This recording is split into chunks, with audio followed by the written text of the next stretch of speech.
सभी दर्शकों को नमस्ते। आज हम प्राणायाम के अपने अभ्यास में सीखेंगे ब्राह्मणी प्राणायाम। दूसरा हम देखेंगे उद्गीत प्राणायाम, जिसमें ओम की ध्वनि को हम उच्चारित करते हैं। और तीसरा हम सीखेंगे कर्ण रोगांतक प्राणायाम, जो कान के रोगों के लिए बहुत ही उपयोगी आसन, बहुत ही उपयोगी प्राणायाम है। तो ये तीनों प्राणायाम सीखने के लिए, समझने के लिए और कैसे इनको करना है, इसके लिए देखते रहिए आज का हमारा वीडियो।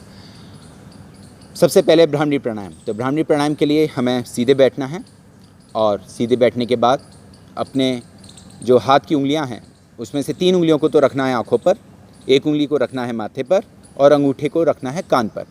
तो कान को जब हम अंगूठे को जब हम कान पर रखेंगे तो इस प्रकार जो कान का जो उठा हुआ भाग है उसको हम अंगूठे से दबा देंगे। तो इस प्रकार दबाने से कान जो हमारे पूर्ण रूप से बंद हो जाते हैं, बाहर की कोई आवाज़ फिर भीतर नहीं आती। तो दोनों अंगूठे से हम दोनों कानों के उस भाग को दबाएंगे जिससे कि कान बंद हो जाएं पूर्ण रूप से। 3 उंगलियों को आंखों पर रखेंगे।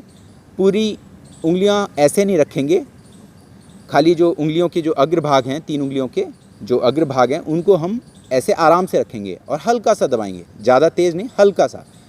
और 1 उंगली जो है उसको हम माथे पर रखेंगे। तो एक बार मुझे करता हुआ देखेंगे। सांस अंदर भरेंगे,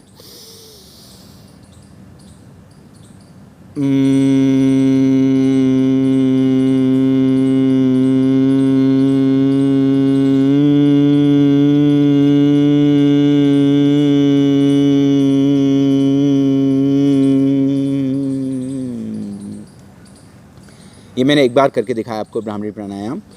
ब्राह्मणी प्राणायाम में हम जो बोल रहे हैं ये ओम है।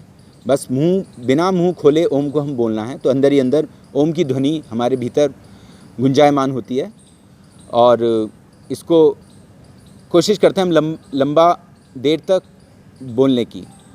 तो इस प्रकार हम ब्राह्मणी प्राणायाम 2-3 बार से लेके इसको 12 बार, 24 बार, 30 बार, 52 बार, जिसको अच्छा लगे उतनी देर इसको किया जा सकता है। ब्राह्मणी प्राणायाम हमारे मन को शांत करता है। तो मन से जुड़ी जो समस्या है, जैसे कि ब्लड प्रेशर आदि, उसमें बहुत विशेष रूप से लाभ करता है। हमारा ब्लड प्रेशर जो है बहुत जल्दी सामान्य होने लगता है। हमारी नींद भी बहुत अच्छी आने लगती है। जिनको नींद की प्रॉब्लम है वो सोने से पहले इसको करें ब्राह्मणी प्राणायाम 10 बार, 15 बार, 20 बार। तो आप देखेंगे कि आपको नींद बहुत जल्दी आ रही है और बहुत साउंड स्लीप आएगी, आपको बहुत अच्छी नींद आएगी। ब्राह्मणी प्राणायाम हमारे मन को भी एकाग्र करता है, तो विद्यार्थियों के लिए बहुत ही उपयोगी है। और ब्राह्मणी प्राणायाम हमारे विचारों पे भी नियंत्रण करने का काम करता है। तो जो बहुत ज़्यादा परेशान रहते हैं, जिनका स्वभाव बहुत चंचल है, मन बहुत चंचल है, तो वो इसको करेंगे तो उनका मन शांत हो जाएगा।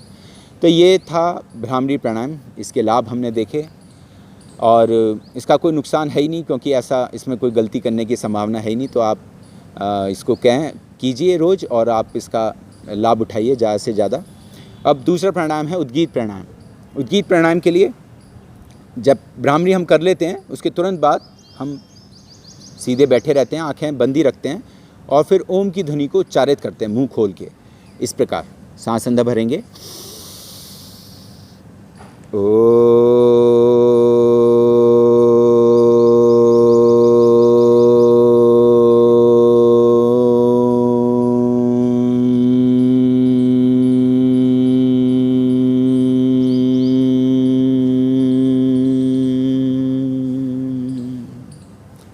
तो इस प्रकार ये उद्गीत प्राणायाम होता है। ये मैंने एक बार किया, लेकिन आप इसको 3 बार, 5 बार, 15 बार, जैसा ब्राह्मणी में था ऐसे इसको भी कर सकते हैं। उद्गीत प्राणायाम में हम जो ओम की ध्वनि बोलते हैं उसमें कोशिश करते हैं जितना समय हमने ओ को समय दिया है उतना ही हमें समय म को देना है। तो ओम और फिर लास्ट में म, ये दोनों का समय बराबर रहे। ये इस बात का आप ध्यान रखें। आगे पीछे भी रहे, कभी कभार ओम ज़्यादा हो जाए, म कम रहे, तो उससे होगा कुछ नहीं। लेकिन ज़्यादा अच्छा ये है कि आप ओ को भी उतना ही समय दें जितना म को। तो ये उद्गीत प्राणायाम भी हमारे कंसंट्रेशन के लिए, हमारे बीपी के लिए, और ये ध्यानात्मक प्राणायाम है। तो इसको करने से आप जो साधना करना चाहते हैं, ध्यान में गहरा उतरना चाहते हैं, उनके लिए बहुत ही विशेष उपयोगी है। अब आखिरी प्राणायाम हम आज सीखेंगे वो है कर्ण रोगांतक प्राणायाम, जो कान के रोगों के लिए विशेष उपयोगी है।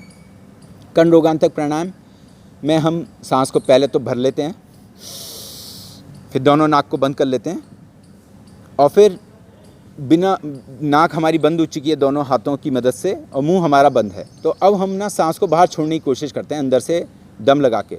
तो जो कान का प्रेशर जो है सारा कान की तरफ, जो सांस का प्रेशर सारा कान की तरफ चला जाता है और हमारे यहाँ कान के पर्दे पे हमें महसूस होता है कि हवा यहाँ से निकलने की कोशिश कर रही है। तो बार बार हम अंदर से दबाव बढ़ाते जाते हैं और यहाँ पे प्रेशर हमारा बढ़ता चला जाता है। ऐसा हम एक बार करते हैं, 2 बार करते हैं और उसके बाद रुक जाते हैं। एक बार मुझे करता हुआ देखिए।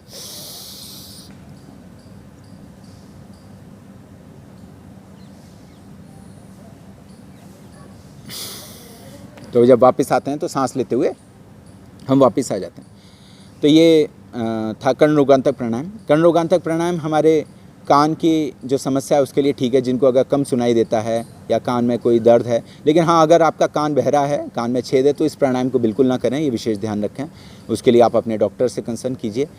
लेकिन हाँ, कान की आपको और कोई समस्या है, आपको कम सुनाई दे रहा है, कान में सीटी सी आवाज़ आती है, या ये आप देखेंगे ये एरोप्लेन में भी इसको कराया जाता है। जब लोग एरोप्लेन से नीचे उतरते हैं या टेक ऑफ करते हैं तो उस टाइम पे कान में सीटी सी बजती है, तो ये वाला करा देते हैं तो कान नॉर्मल हो जाते हैं। तो इसको आप नॉर्मल रूप से कीजिए तो आपके जो कान जो परेशानी थी वो दूर हो जाती है इसको करने से।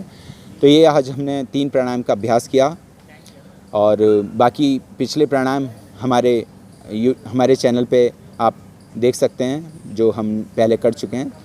तो आप बाकी के और आगे का योग के अभ्यास के लिए आप इसी तरह निरंतर हमारा चैनल देखते रहिए और मैं चाहता हूं कि आप इसको खूब शेयर कीजिए, देखिए, लाइक कीजिए और इसी तरह हमारे साथ जुड़े रहिए। आपका बहुत बहुत धन्यवाद।